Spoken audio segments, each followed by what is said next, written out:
Bonjour à tous. Bonjour. Écoutez, je suis ravi de vous retrouver. Je suis Jérôme de Merset et on est là pour un webinaire ensemble à peu près pour une petite heure pour parler de la maîtrise des risques liés aux tiers. On va rentrer un peu plus dans le détail. L'objectif, c'est que on décortique le sujet, qu'on essaye de vous apporter un peu de retour d'expérience. Également sur ce sujet, de voir pourquoi c'est important, euh, quels sont les bons outils, peut-être les bonnes méthodologies à prendre en considération quand on doit s'intéresser à la maîtrise des risques liés aux tiers. Et tout simplement aussi partir du point de départ, c'est de quoi on parle en fait quand on parle des risques liés aux tiers. Euh, aujourd'hui. Alors, on va avoir un ordre du jour très simple, hein, une petite introduction, on va se présenter évidemment, rappeler un peu quels sont les enjeux, parler de la maîtrise des risques, et puis on prévoit un temps de questions-réponses. Mais les questions-réponses, c'est quelque chose que vous pouvez faire tout au long de notre intervention. N'hésitez pas, vous avez au sein de la plateforme Teams deux environnements. Vous avez un environnement de conversation, vous pouvez poser des questions. Vous avez aussi un emplacement directement qui s'appelle questions-réponses. Vous pouvez poser des questions également. Nous, on les prend aussi au fur et à mesure. Si on peut y répondre, on y répondra. Sinon, on pourra prendre aussi ce temps en fin de présentation. Alors, je suis moi Jérôme Demerset, je suis cofondateur et CEO de Dastra. J'ai juriste de formation, je travaille à la CNIL pendant quelques années, en particulier au service des contrôles. Et c'est pour ça que voilà, je connais plutôt assez bien le sujet moi de la protection des données. Et c'est aussi pour ça que derrière j'ai pu cofonder Dastra. Donc Dastra, on est un outil de gestion donc justement de la protection des données. Et on est un outil un peu couteau suisse, on va dire, qui va permettre de piloter la conformité, notamment des différents acteurs qui vont intervenir dans nos organisations par rapport au RGPD, mais également par rapport à d'autres réglementations, en tout cas tout ce qui va être en lien avec l'utilisation, avec la donnée. Tout ça va pouvoir entrer dans le périmètre de Dastra. Dastra, c'est une plateforme très modulaire. Vous aurez l'occasion de voir tout à l'heure aussi quelques éléments de présentation d'Astra. On va essayer de montrer en pratique comment est-ce que ça fonctionne. Voilà. Et j'ai le grand plaisir d'être accompagné par Thibaut Dangural et Julien L'Oeil, que je vais laisser se présenter, donc qui sont du cabinet New Time, qui est avec qui Dastra est ravi de collaborer dans le cadre de cette présentation et de nos différents enjeux à venir. Et que je vais vous laisser vous présenter, Thibaut Julien. Donc, bonjour à tous, moi je suis Thibaut Danguéral, consultant en résilience au sein du cabinet New Time. Pour présenter rapidement le cabinet, nous on est un cabinet assez jeune, on a été créé il y a quelques années et on adresse principalement trois thématiques. La thématique de la transformation des process métiers, on fait aussi de l'accompagnement à l'aide au choix de solutions numériques et aussi le pilotage de feuilles de route stratégiques. On a aussi une thématique de mise en conformité réglementaire, donc principalement sur DORA, mais aussi sur l'IA Act et sur RGPD. Et on a aussi une verticale résilience à laquelle j'appartiens, c'est-à-dire qu'on va accompagner les entreprises dans la construction de leur plan de continuité d'activité et leur dispositif de gestion de crise. Alors c'est vrai que chez une taille, on a quand même des profils assez plutôt suisses, c'est-à-dire qu'on intervient à la fois sur de la résilience, mais aussi sur de la mise en conformité réglementaire. On a eu des missions de mise en conformité DORA, mais on fait aussi des missions de construction de bilan d'impact sur l'activité afin d'aider les entreprises à mettre en place un cadre de gestion des risques assez résilient. Notre mantra, c'est vraiment s'adapter directement et faire du sur-mesure pour les entités. C'est-à-dire qu'on accompagne à la fois des PME comme des grands comptes. Moi, j'ai pas mal travaillé dans le secteur médico-social auparavant et j'ai eu aussi une carrière dans le monde mutualiste, principalement sur la continuité d'activité. Bonjour à tous. Moi, c'est Julien. Je suis juriste de formation en droit et numérique. Ça fait 3 ans que je suis chez Newtime. Comme le disait Thibaut, on est tous un peu couteau suisse. Donc moi, j'ai la double casquette en fait conformité réglementaire avec tout ce qui va être RGPD, DORA et IA Act. En fait, globalement des réglementations assez récentes. Et ma seconde casquette, c'est la casquette un peu informatique.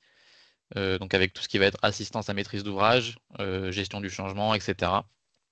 Et dernièrement, je me suis aussi, par le biais de Thibaut ou de Charles, qui est un autre de nos consultants, mis à la résilience, donc avec tout ce qui va être BIA, PCA.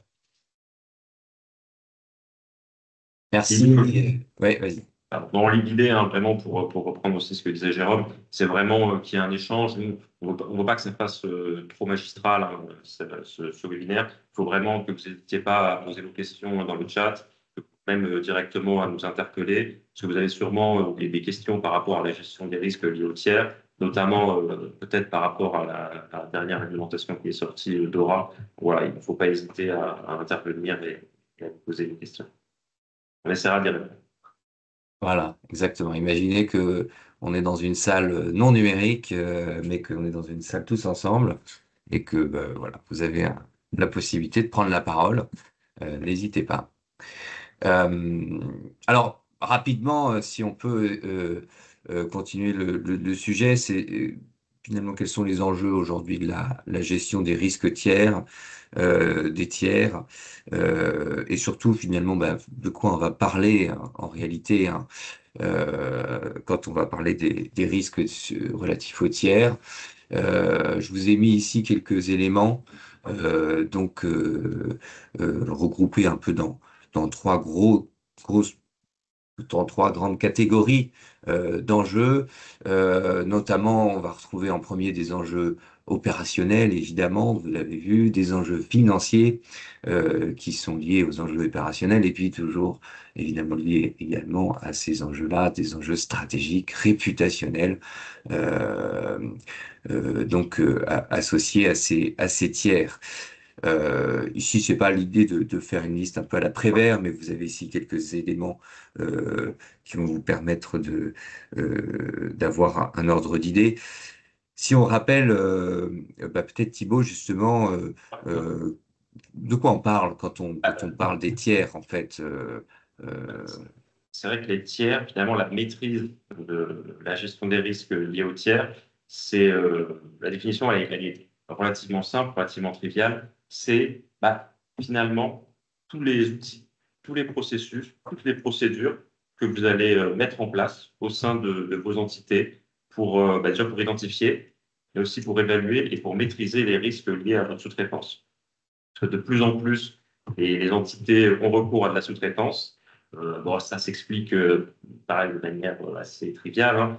Question de rationalisation économique. C'est plus économique d'aller voir directement une entreprise dans ses métiers que de développer en interne tout un process ou toute une division, par exemple l'hébergement de stockage de données. Euh, ce recours à l'externalisation, il n'est pas nouveau, mais il prend de plus en plus d'ampleur. Pour parler d'un secteur que je connais un petit peu plus, donc assurance, il y avait la dernière enquête de la CPR sur l'externalisation, qui date de 2023. Elle précise bien que 96% des répondants disaient avoir recours à l'externalisation et sur des sujets critiques. C'est là, en fait, où ça va nous intéresser. C'est-à-dire que quand on externalise sur tout un éventail de sujets, mais la plupart de l'externalisation se concentre sur des sujets critiques. Je crois que les deux sujets, c'était l'hébergement de données, donc le stockage, cloud, et la gestion des contrats. Donc, c'est-à-dire que cette externalisation, elle impacte des processus hyper importants de l'entreprise. Donc, à côté, l'externalisation, elle vient pas sans risque. Il y a, comme tu l'as montré, Jérôme, il y a plusieurs enjeux et ces enjeux-là, ils font référence à des risques. Lorsque vous externalisez, vous avez un risque de rupture d'activité. C'est-à-dire que vous confiez une activité à un de vos prestataires, s'il fait défaut, exemple, une faillite, vous derrière, il faut que vous puissiez continuer à fournir le service pour lequel vous avez contractualisé avec votre client. Ça peut vous mettre en porte-à-faux et ça peut vous mettre surtout en très grosse difficulté. Vous avez aussi un risque cyber, notamment de fuite de données. Le dernier rapport de la CNIL précisait que la plupart des fuites de données, en fait, étaient dues étaient liées à de la sous-traitance. Le dernier exemple en date, c'était la plateforme d'échange de crypto-monnaies Coinbase, qui en fait avait été infiltrée par des acteurs cybermalveillants.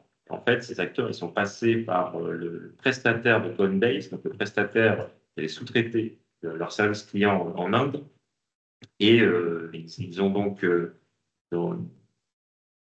sont allés chercher certains employés qui ont été leurs complices et ils sont passés donc par le sous-traitant. Ils ont pu donc voler des millions de données. Donc voilà, c'est encore un exemple du risque lorsque vous ouvrez à l'externalisation. Vous avez aussi le risque, bien évidemment, le risque réglementaire avec RGPD, c'est-à-dire que vous êtes co-responsable finalement du traitement des données que vous fournissez à votre prestataire, à votre traitant. Je ne sais pas si toi, Jérôme, tu as peut-être plusieurs exemples. Ah, ouais, c'est essentiel. Et ça, dans le RGPD, en fait, quand on va le voir, hein, quand on va parler de tiers, on va finalement s'intéresser à cet aspect, ce qu'on appelle sous-traitant dans le RGPD. Hein, le tiers, tout simplement, c'est quelqu'un qui est externe à notre organisation. Et donc, en fait, on va appeler une prestation externe. Et dans le RGPD, la relation de la prestation externe, c'est le sous-traitant. Et le sous-traitant, aujourd'hui, quand on fait appel à un sous-traitant pour externaliser une prestation d'utilisation des données, et bien évidemment, on est responsable de ce que ce sous-traitant va réaliser. On l'a vu, hein, et c'est aussi souvent le cas de sanctions qui peuvent être apportées par les autorités de protection des données, par exemple la CNIL. On a aussi un cas qu'on connaît bien en France, qui est le cas pour ceux à qui ça va parler de la société Dédalus. Dédalus, pour rappel, il y a eu un enjeu important, qui était donc la mise à disposition de données de santé dans le cadre dans le cadre euh, de, de, comment ça s'appelle? De, des radios médicales.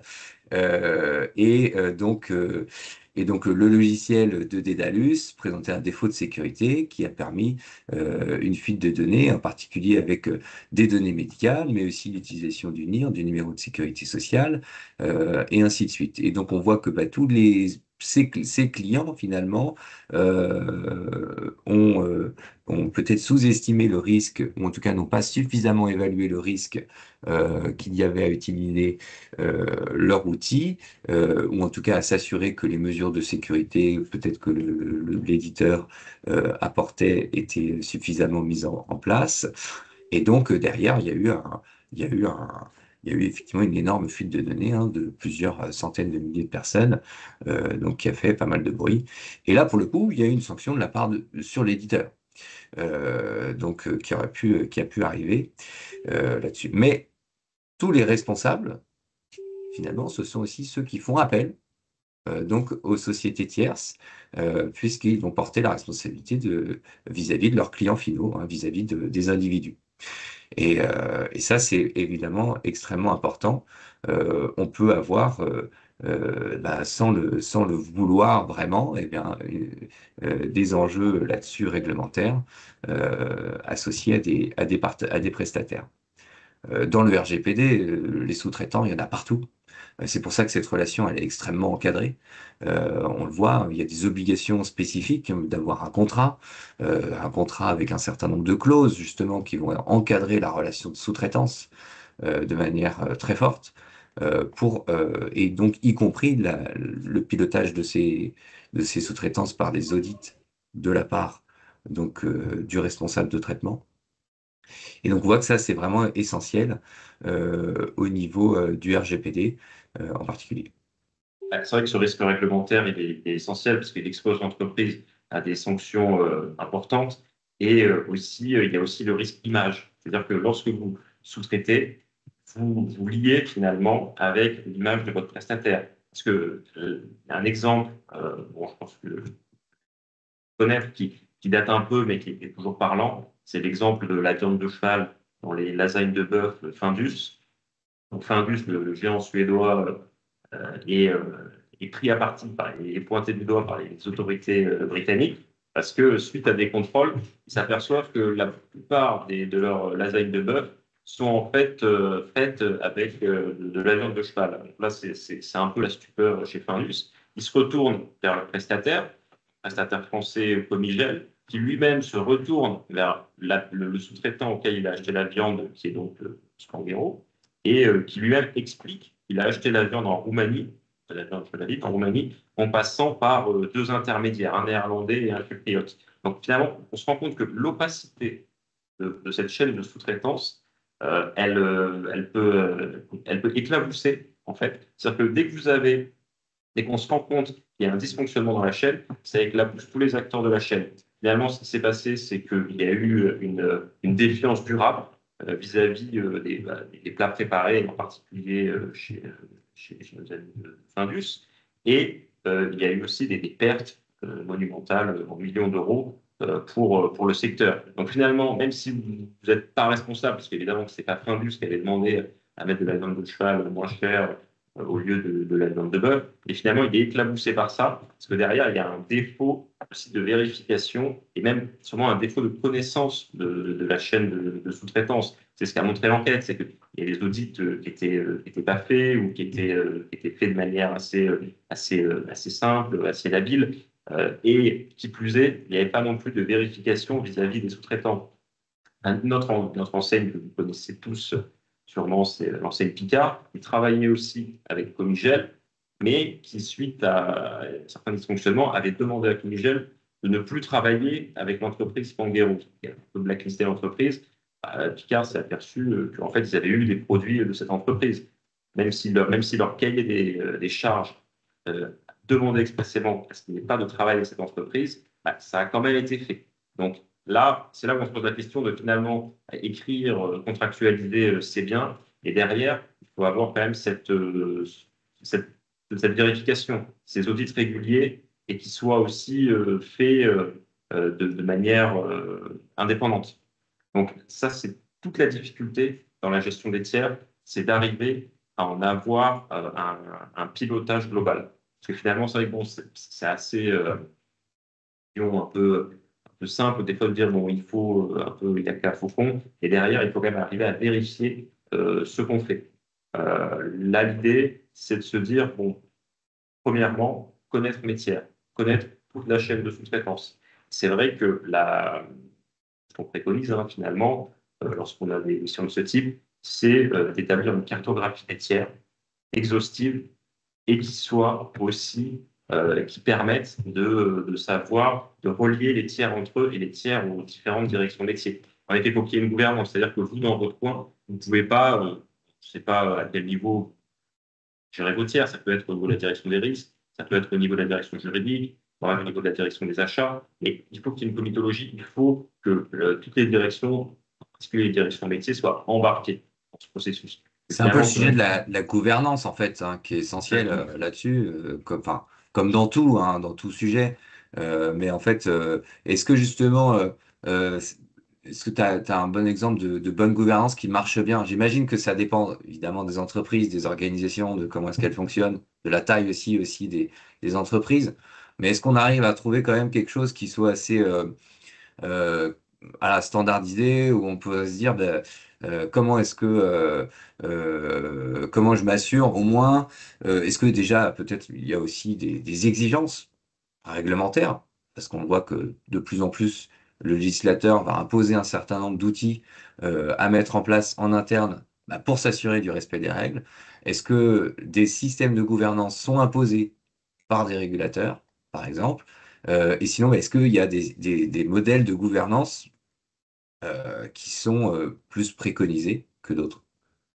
C'est une excellente question. Alors, en effet, la réglementation, elle devient de plus en plus foisonnante sur la gestion des risques de tiers. Bon, la dernière en date, c'est DORA, bien sûr, qui va imposer la création de stratégies de gestion des risques routières, qui va imposer pour plusieurs acteurs la tenue à jour et l'envoi d'un registre d'informations qui va en fait reprendre tous les prestataires des entités financières, tous les prestataires types des entités financières et leurs sous-traitants afin qu'il y ait une connaissance par les autorités de régulation de l'écosystème finalement de sous-traitance type au sein de l'Union européenne. Alors, pour ce qui est de la gouvernance, les réglementations, elles imposent pas un type de gouvernance particulier. Elles demandent, par contre, à ce qu'il y ait régulièrement une revue finalement au tiers, à ce que vous en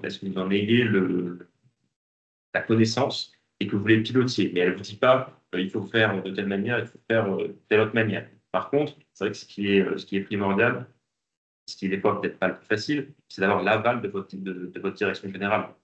Finalement, c'est votre direction générale qu'il va falloir convaincre en premier de mettre en place et de mettre des moyens sur ce pilotage des tiers, cette comitologie. Après, c'est vrai que ça ruisselle souvent sur les fonctions risques, les fonctions conformité, la fonction juridique, qui vont souvent vont devoir prendre le sujet, être chef de projet à ce niveau-là et mettre en place des comités réguliers. Parce que dès qu'on a cette cartographie, en fait, elle va se faire au long cours, au fur et à mesure, suite aux entretiens, on va arriver à remonter tous les tiers. Mais à côté de ça, il faut qu'il y ait vraiment un système qui fait que dès qu'il y a une contractualisation, il y ait une évaluation, des due diligence qui soit faite, mais qu'il y ait une connaissance, finalement, connaissance exhaustive.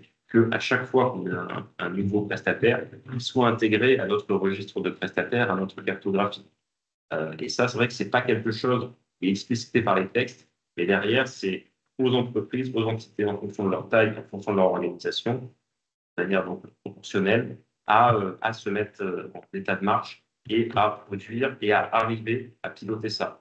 Nous, c'est vrai que ce qu'on préconise, c'est vraiment mettre autour de la table les directions et déjà des procédures de gestion des tiers.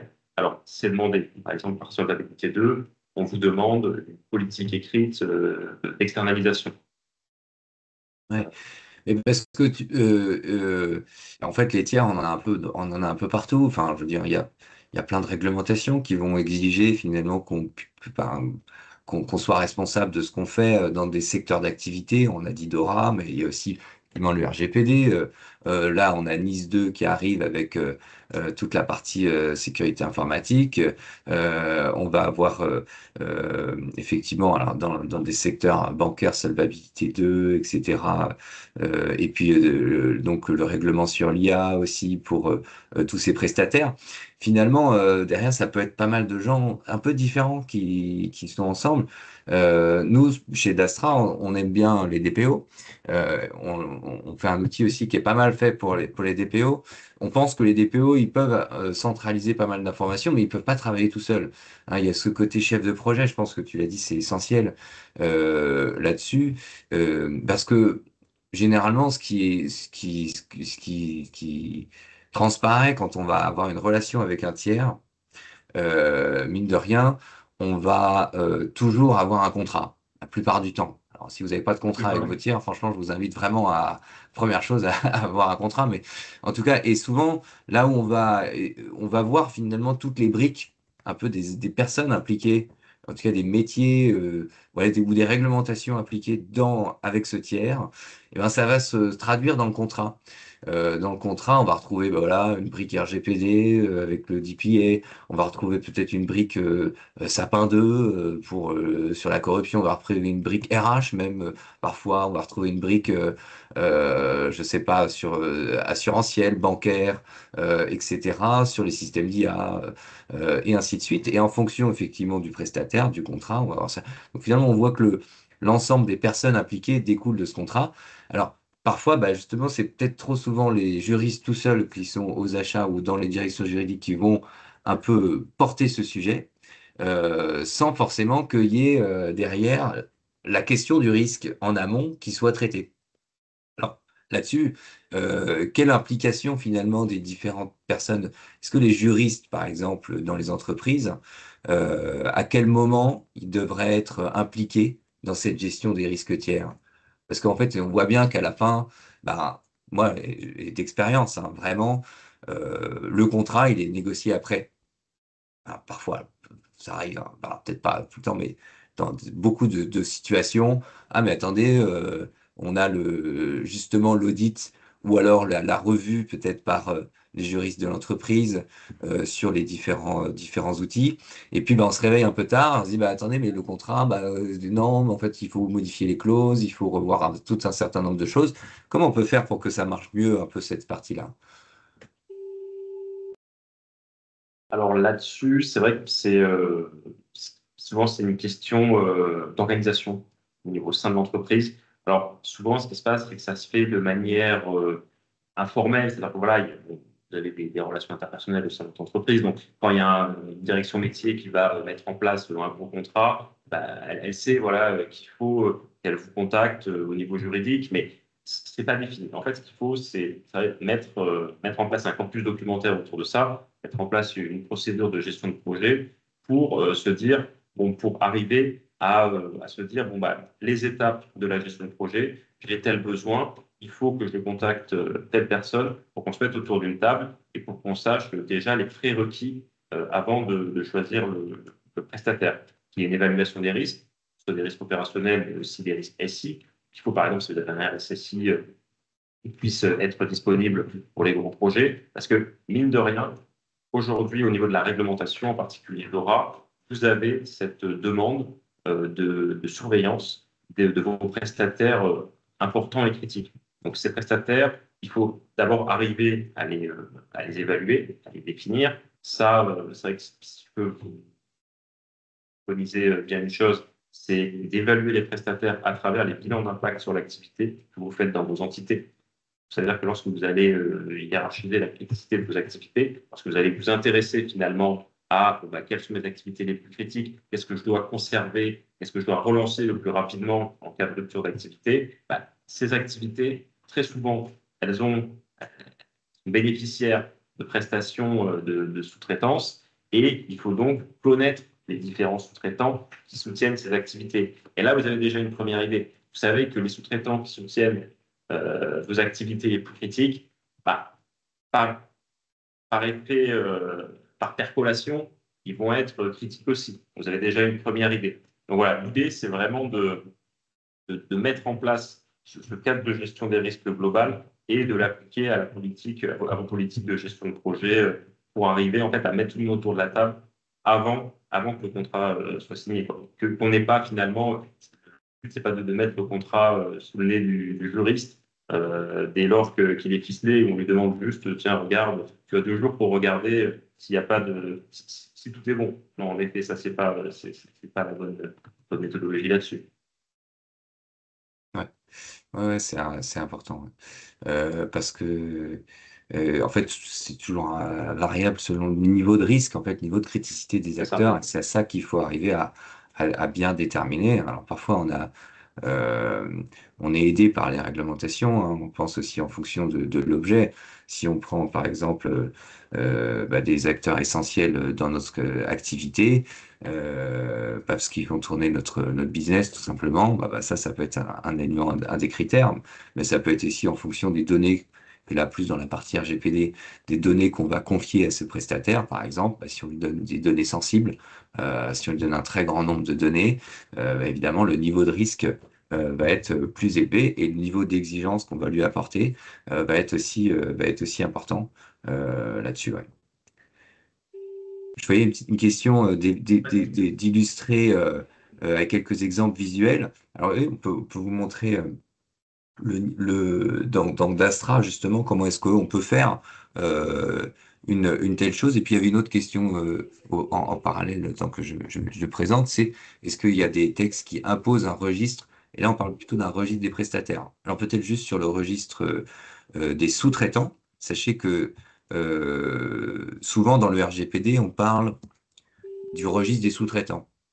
Alors, il n'y a pas le RGPD n'impose pas un registre des sous-traitants, hein, c'est-à-dire de donner tous ces sous-traitants. Ce qu'il impose, c'est un registre de ces traitements. Mais dans chacun de ces traitements, on doit indiquer quels sont les sous-traitants. Donc à la fin, on a quand même l'ensemble de ces sous-traitants dans un registre. Voilà. Mais par contre, ce qui est important, c'est effectivement d'avoir également adossé à ce registre des traitements de données, donc de l'utilisation des données, eh bien, un autre endroit où on va pouvoir piloter d'une manière un peu plus globale tous ces sous-traitants ou tout ce qu'on appelle ces acteurs finalement qui vont intervenir dans les processus. Je ne sais pas si Thibaut ou Julien, est-ce qu'il y a d'autres réglementations qui imposent des registres de prestataires euh, euh, dans- pour les organisations? Ouais. Tout à fait. Dora impose alors à certaines entités, pas à toutes. En fait, ça va dépendre de votre taille et ça va dépendre aussi de votre secteur d'activité. Dora impose aux entités financières concernées la tenue et la mise à jour d'un registre des prestataires qui va donc comprendre tous vos prestataires TIC. Prestataire TIC, voilà. Ouais, voilà, tout à fait. Tous vos prestataires TIC et comment dire, leurs sous-traitants, donc une chaîne de sous-traitance pour les plus importants et les plus critiques, et aussi leur évaluation. C'est pour ça que je vous disais à travers OBIA, c'est important d'évaluer vos prestataires, parce que Dora va vous demander, finalement, on va être tel prestataire, où sont localisées ces données, le type de contrat qui a été signé, le montant du contrat. Finalement, toutes ces informations, ça va vous demander un maelstrom d'informations assez important. Et ça, c'est vrai que quand vous êtes face à ça et que vous avez euh, des contrats qui sont éparpillés un petit peu partout, ça peut être très complexe. Donc l'idée, c'est vraiment de mettre ça en place, de piloter ça et d'avoir finalement une seule ligne d'information et d'avoir de l'information exhaustive. Donc en effet, Dora impose d'avoir un registre des prestataires TIC pour les entités financières concernées. Alors, je vous présente ici justement, poser la question un peu dans Dastra, comment est-ce qu'on peut faire pour piloter tous ces tiers.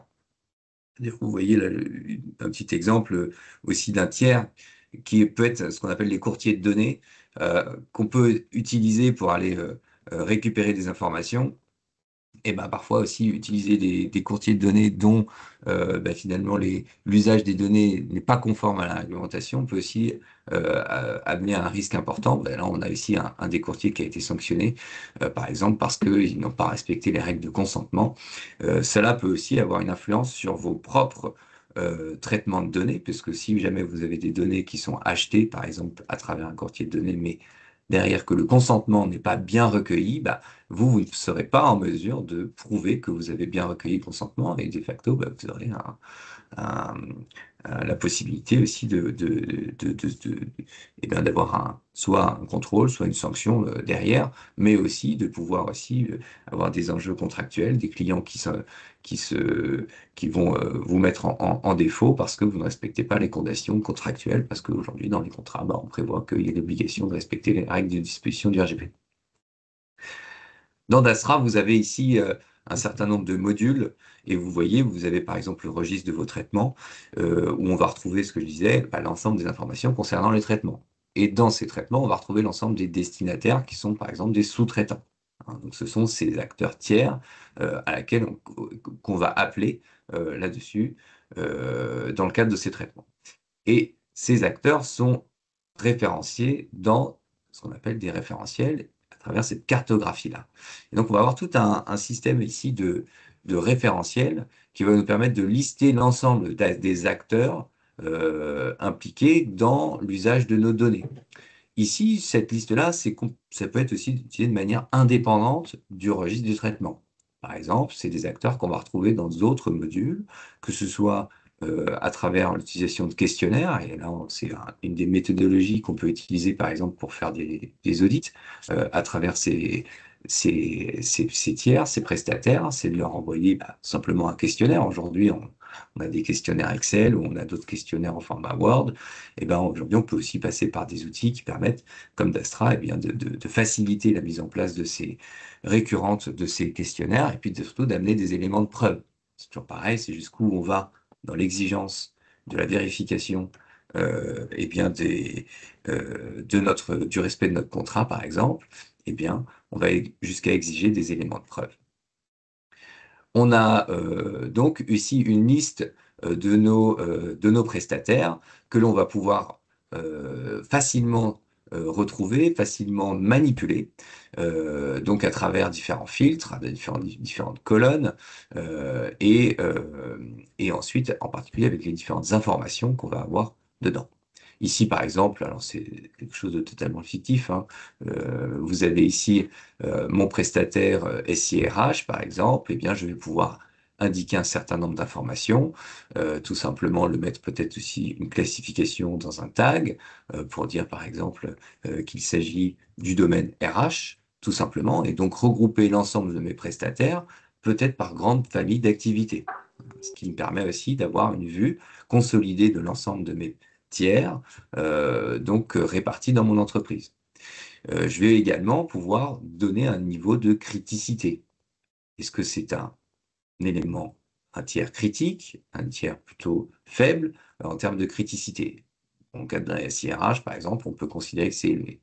Cet élément-là, ce sont des éléments personnalisables, hein, qu'on peut ajouter. On peut définir nos propres niveaux de criticité, par exemple ici, ça sans difficulté. Préciser un certain nombre d'informations sur ce prestataire. Hein, on a bien compris que pour maîtriser le risque lié à ces tiers, il faut évidemment qu'on ait aussi la connaissance un peu de ces tiers, identifier le bon contact, par exemple. Voilà, on veut rappeler un prestataire parce qu'on a un problème, parce que l'outil marche plus, ou parce qu'on a tout d'un coup découvert qu'on a des données qui sont dans la nature et qui viennent de ce prestataire. Et si on n'a plus le bon contact de ce prestataire, eh ben on sera embêté pour pouvoir réagir dans les temps. Et donc, eh bien, se retrouver avec tous les enjeux qu'on a évoqués tout à l'heure.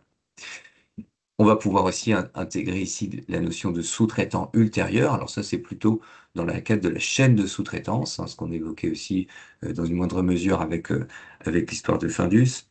Mais ici, ça va être plutôt dans la partie protection des données. On va avoir évidemment toujours des sous-traitants ultérieurs qui vont être utilisés. On passe souvent à un hébergeur. Si on prend par exemple le cas de Dastra, tout simplement, hein, Dastra, bah, nous, on est sous-traitant pour nos propres clients, et puis on sous-traite aussi l'hébergement à d'autres sous-traitants, parce qu'on n'a pas la capacité aujourd'hui d'avoir un serveur, etc. C'est des choses qui sont extrêmement complexes. Et donc ça, en fait, 99% des partenaires que vous allez avoir, des prestataires que vous allez avoir, notamment dans la partie IT, eh bien, généralement auront des sous-traitants ultérieurs. Donc en fait, vous aurez toujours ce cas-là qui sera présenté. Ce qui est important, c'est aussi de savoir, alors là, on est dans d'autres enjeux réglementaires, aussi la localisation des données, hein, l'appartenance aussi de la société, du prestataire, donc de quel ressort juridictionnel il appartient. Est-ce que c'est une société qui est de droit chinois? Est-ce que c'est une société... voilà. Et ça, c'est important en termes derrière de conformité et donc derrière de risque de conformité. Et d'Astra, on fonctionne énormément avec un système donc d'acteurs, mais on essaie de faire quelque chose qui soit très opérationnel. C'est-à-dire qu'on associe ces acteurs à des actifs. Et les actifs, c'est tout simplement les outils, hein. C'est tout simplement la partie finalement concrète de à quoi cet acteur va être attaché. Ça peut être parfois un processus, mais c'est souvent le cas d'un outil. Vous avez, par exemple, vous faites appel à votre outil pour gérer la paye ou pour gérer eh bien, le recrutement ou tout simplement un outil qui fait à la fois la paye et le recrutement et puis la gestion RH, eh bien, cet outil-là, c'est ce qu'on appelle un actif et on va pouvoir lui rattacher un certain nombre de choses, parfois un ou plusieurs acteurs, mais aussi eh bien, des mesures de sécurité, on va pouvoir y rattacher ensuite des traitements, on va pouvoir y rattacher ensuite un certain nombre de choses. Donc l'objectif de la fiche de cette cartographie des acteurs, c'est centraliser, y associer à ces acteurs, eh bien, les actifs, on va pouvoir y associer bien évidemment des contrats et suivre des contrats, par exemple, est-ce que cet acteur a un DPA, un accord de traitement de données? Oui, non. Si oui, quel est-il? Est-ce qu'il est signé, pas signé? On va pouvoir faire cette vérification-là. On va y associer des questionnaires, et ça, c'est vraiment l'élément, je dirais, presque principal aujourd'hui le principal outil de pilotage de ces acteurs, c'est des questionnaires qu'on va pouvoir leur adresser, sur lesquels ils vont s'engager dans le cadre de leurs réponses, donc avec, selon ce qu'on leur demande, des éléments de preuve, hein, pour pouvoir prouver ce qu'ils avancent sur le respect du contrat, par exemple, ou sur le respect des exigences, donc en termes de responsabilité. Des questionnaires, puis aussi des tâches, on va pouvoir piloter un certain nombre de choses. On voit que Dastra, on fait vraiment un outil qui va permettre, vous, en interne, de piloter de manière très fluide et facile ces acteurs. C'est vrai que l'outillage, c'est un enjeu principal dans la maîtrise de la gestion des risques tiers. C'est vrai que l'outil d'Astra, il est quand même vraiment pratique à ce niveau-là. Et l'enjeu de l'outillage, finalement, c'est l'enjeu de convaincre sa direction générale de mettre des moyens aussi là-dessus, de mettre des moyens sur la gestion des tiers et de se dire, bah, finalement, bah, pourquoi je mettrais des moyens sur la gestion des tiers et pas sur le commercial, et pas sur le développement, et pas sur le SI. Bah, ça, c'est vrai que c'est quelque chose qu'il faut quand même préparer. Et alors, Julien a 4 bonnes pratiques, enfin, quatre propositions pour finalement convaincre son boss de mettre de l'argent sur la gestion des tiers. Alors rapidement, et comme ça, on se sanctuarise 10 minutes pour prendre des questions après. Donc, comme disait Thibaut, il y a 4 leviers qu'on vous propose en fait pour mettre en avant la gestion des risques liés aux tiers dans votre entreprise. Donc, le premier, qui est le plus évident, ça va être présenter la limitation du risque. Donc, l'idée là, c'est pas de faire peur, mais d'objectiver le risque. Donc, tout simplement, en fait, vous présentez si un prestataire critique tombe, quelles sont les conséquences pour le business. Et donc là, on en revient encore une fois aux BIA, donc qui ont quand même une importance assez élevée. Donc si ce prestataire sous-traitant traite des données personnelles et qu'on n'a pas mis de clause RGPD, quelle est notre responsabilité? Qu'est-ce que nous, on va risquer? Donc, c'est tout ce type d'argumentaire qu'il faut porter. Et le mieux, c'est quand on arrive en fait à le chiffrer en présentant si on n'avait pas le coût que ça nous aurait coûté finalement pour mettre en place pour limiter les risques, le coût de l'incident si ça nous arrivait, mais que ce soit en termes d'amende, de réparation en fait de l'incident, et aussi des pertes liées à l'impact sur l'image qu'on aura eu, donc comme le présentait tout à l'heure Thibaut avec Findus.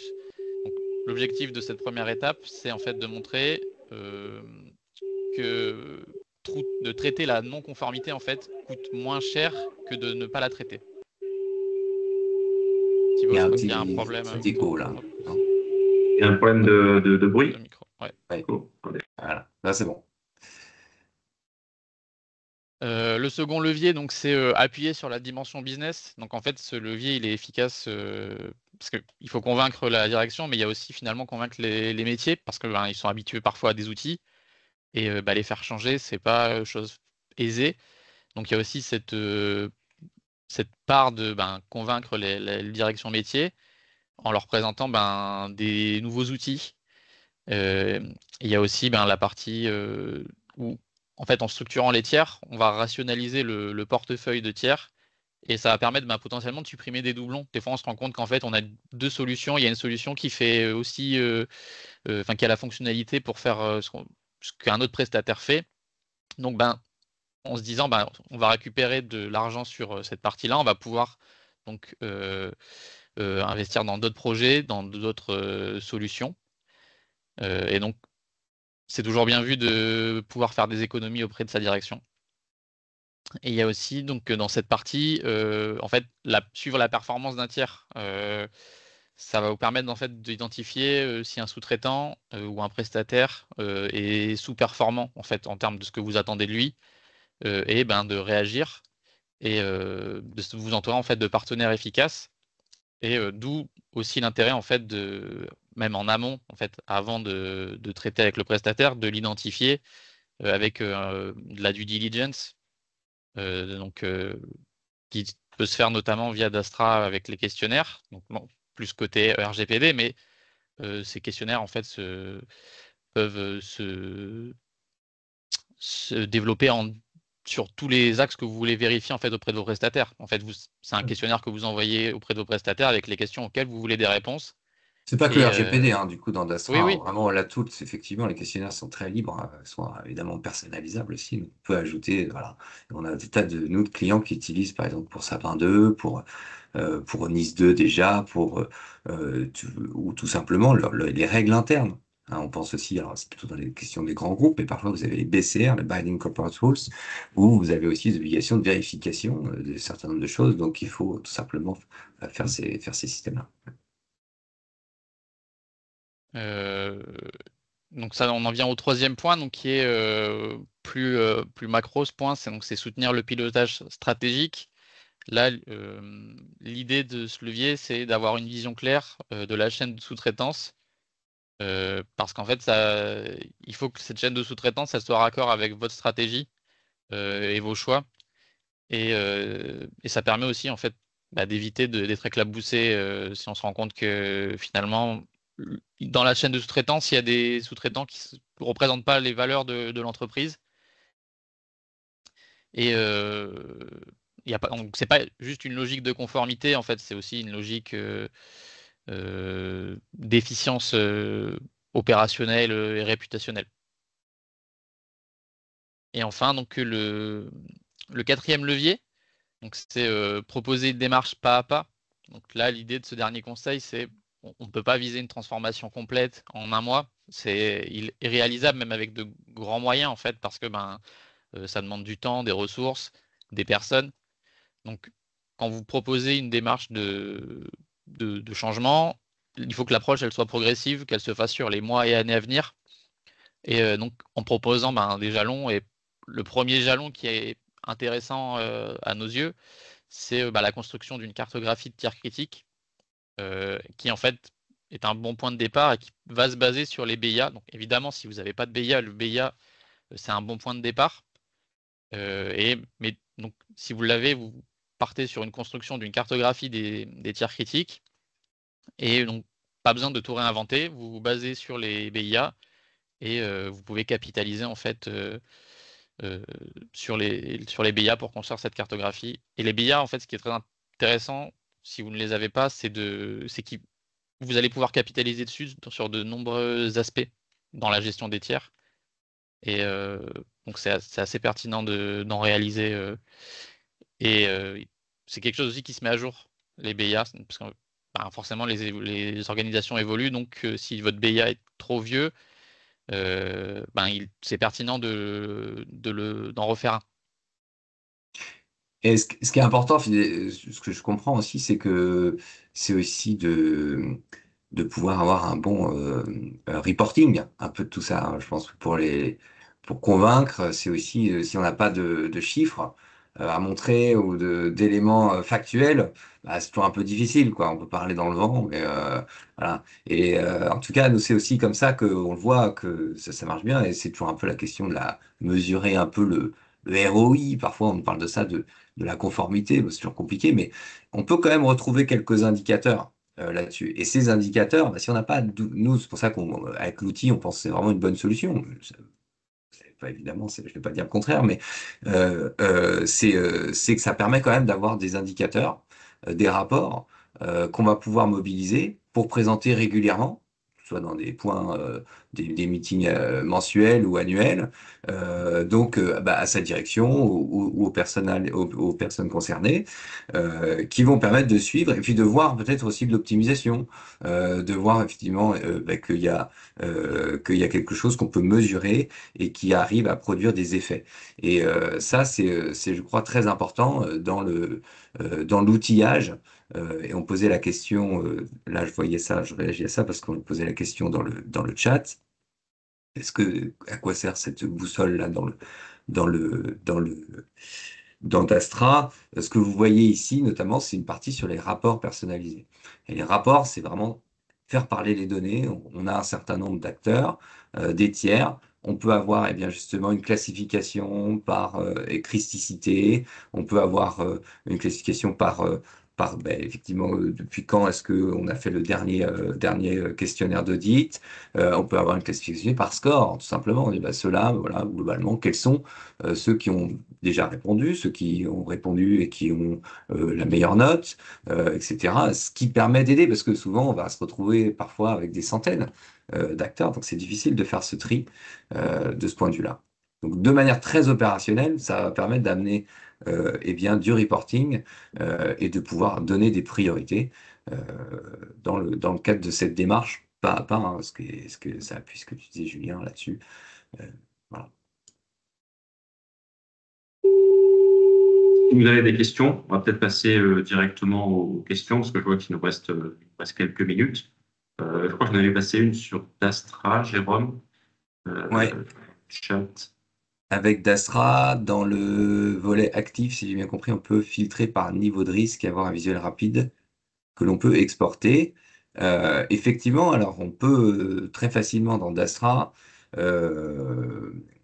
alors un niveau de risque, il y a plusieurs moyens de piloter, hein, en réalité dans Dastra des risques. Vous avez soit un module de risque complètement dédié qui va vous permettre d'aller un peu plus loin et de piloter, de suivre aussi ces risques avec voilà, des points de contrôle, la mise en place de ce chose-là. Et donc là, on va pouvoir retrouver l'ensemble de ces risques dans ce module risque. Mais dans le volet actif à proprement parler, vous allez pouvoir aussi tout simplement rajouter, si vous voulez quelque chose de très simple, quelque chose à faire et que vous pouvez faire hyper facilement, c'est ajouter un champ avec le niveau de risque en 3 niveaux, par exemple, ou 4 niveaux, et que vous évaluez à chaque fois, que vous allez mettre à jour à chaque fois qu'il y a un questionnaire, qu'il y a quelque chose, ou qui va pouvoir être visualisé comme ça, et ensuite faire cette classification. Donc cette classification, on sort la liste, et effectivement, on peut avoir un visuel rapide et faire un export. Ce que j'ai présenté là tout à l'heure dans les rapports personnalisés, ce qui va être aussi intéressant, ça va être de travailler sur la personnalisation de ces rapports, et notamment des éléments que vous voulez afficher. Ici, par exemple, j'ai affiché un certain nombre d'éléments, bon, le pays de l'acteur, mais également le questionnaire associé, le nom, etc., puis le score. Vous pouvez faire cet export à travers plusieurs formats, PDF, Excel, JSON, et aussi pouvoir travailler sur, et vous avez un graphique ici que vous pouvez aussi la personnaliser, mais aussi travailler sur, et souvent dans le cas de reporting, on va avoir plusieurs sources de données, travailler sur les outils de BI, par exemple. Je ne sais pas si vous êtes familier avec ça, mais c'est les outils de business intelligence, type Power BI, par exemple, l'un des plus connus, donc qui est inclus généralement avec les suites Office, et qui permet de centraliser des informations à travers différents flux d'informations. Et donc, vous avez la possibilité de faire des connecteurs très facilement. Donc, de prendre les données de ce rapport que donc vous allez sélectionner toutes les données que vous voulez afficher ici, et puis les inclure dans des rapports Power BI qui vont vous permettre d'avoir des vues centralisées aussi, avec peut-être d'autres rapports que vous avez, soit de Dastra, soit d'autres sources de données. Par exemple, si vous avez je sais pas, un outil de gestion des contrats, un outil d'autres outils peut-être utilisés les DSI, qui vont vous permettre d'avoir justement cette brique reporting. Hein, la maîtrise, ça passe forcément par une brique reporting, une brique connaissance, et sans ça, en fait, on peut pas maîtriser les risques. Hein. C'est pour ça aussi que les réglementations demandent de plus en plus d'avoir des preuves, et des preuves à travers des registres, à travers ces éléments-là. J'espère que ça répond à la question. Voilà, vous avez un exemple, par exemple. Peut-être une autre question. Dans la gestion donc TPRM, peut-on aussi gérer les niveaux de criticité qui viendraient d'un ESG? Donc ESG, on s'entend peut-être justement, c'est aussi un pan, ça, Thibaut et Julien, sur la gestion de risque, sur les questions sociétales et environnementales des entreprises. Bien sûr, en tout cas dans Dastra, vous avez vu, hein, c'est un couteau suisse. Ah, je sais pas, il y a un peu un son étrange, ouais. C'est un couteau suisse qui permet effectivement de donner de toute façon sur chacun des acteurs différents scores. Donc on peut très bien mettre un niveau de criticité qui sont issus des ESG. Les critères ESG, c'est des critères qui peuvent être évalués à travers, voilà, par exemple, il y a déjà des outils dédiés, hein, EcoVadis et ainsi de suite, qui peuvent fournir des scores. Mais vous pouvez aussi faire cette propre évaluation avec Dastra à travers un questionnaire envoyé à vos prestataires, hein, de manière aussi massive et de manière régulière. Voilà. Mais reporter, en tout cas, réintégrer le score EcoVadis donc ou des différents outils dans Dastra, ça peut être aussi quelque chose qui est fait et donc qui est voilà à travers des workflows, c'est-à-dire régulièrement, il va falloir qu'on vérifie ça, par exemple. Ouais.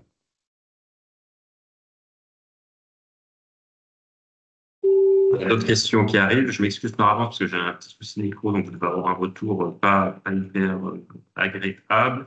Alors, j'avais une autre question. Est-ce qu'il sera prévu d'avoir une évaluation de la conformité avec la future directive NIS V2 dans Dastra? Alors, ouais, si c'est dans Dastra, Dastra. j'imagine peut-être, ouais, c'est vrai que dans Dastra, on a effectivement prévu de prendre en compte la directive NIS 2. Ce qu'on attend, et on travaille déjà dessus, parce qu'il y a déjà quelques versions un peu préliminaires, mais c'est effectivement le référentiel des exigences de l'ANSSI. Donc, en tout cas pour la partie française de la directive pour les intégrer effectivement dans la plateforme afin de pouvoir suivre les prestataires.